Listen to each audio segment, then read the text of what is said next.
नमस्कार. आपण आपल्या शाळेमध्ये विद्यार्थ्यांसाठी काही सेशन सुरू केलेले आहेत. त्याच्यातली एक अभ्यास, परीक्षा, आरोग्य आणि स्वभाव याविषयीचे 4 सेशन मुलांसाठी झालेले आहेत. याच अनुषंगाने यावर्षी येत्या शैक्षणिक वर्षात 2024-25 मध्ये 8वी 9वी 10वी मध्ये जाणाऱ्या विद्यार्थ्यांसाठी एक विशेष उपक्रम म्हणून यश साफल्य योजना राबवण्याचा मानस आहे. ही यश साफल्य योजना नेमकी काय आहे? मला माझ्या मुलासाठी यश मिळवायचं आहे. मग यश म्हणजे काय? मग यशामध्ये फक्त परीक्षा आणि अभ्यास या दोनच गोष्टी आहेत का? त्याचा संबंध खेळाशी आहे का? त्याचा संबंध इतर स्पर्धांशी आहे का? यशामध्ये मुख्य वाटा आरोग्य, स्वभाव याचाही काय आहे का?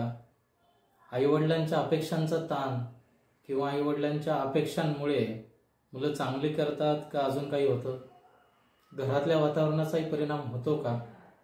तसेच आजूबाजूच्या गोष्टींचा, मित्रमैत्रिणींचा, अनेक आकर्षणांचा सगळा परिणाम, एकत्रित परिणाम कसा होतो याविषयी जर सगळंच जाणून घ्यायचं असेल तर ही यश साफल्य योजना फार महत्त्वाची आहे.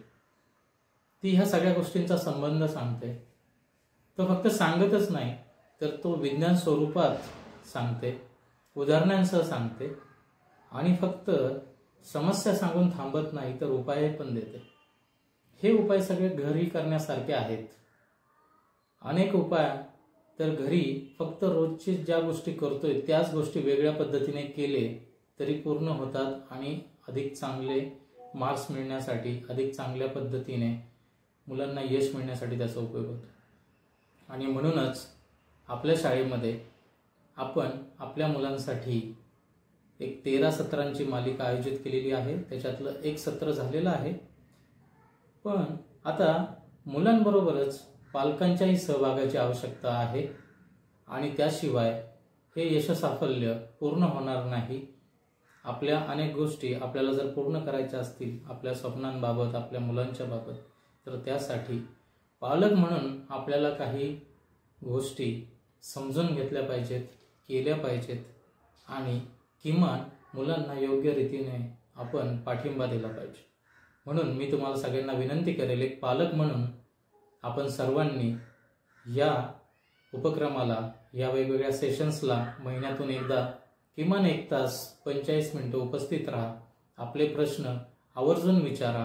आपल्या समस्या व्यक्तिगतरित्या विचारू शकता, सामूहिकरित्या विचारू शकता. त्यांच्यावरती आपण नक्कीच मार्ग काढू. समस्या नसतील तर अजून आपल्याला चांगल्या गोष्टी कशा करता येतील, अजून आपल्याला काय प्रगती करता येईल याच्यावरती चर्चा करू आणि आपल्या मुलांचं आणि आपलं आयुष्य उज्ज्वल करू. यानेच अशाच उपक्रमांनी काहीतरी चांगलं घडेल. मुलं घडतील, कुटुंब घडतील, पालक घडतील, शाळा घडेल आणि देश घडेल.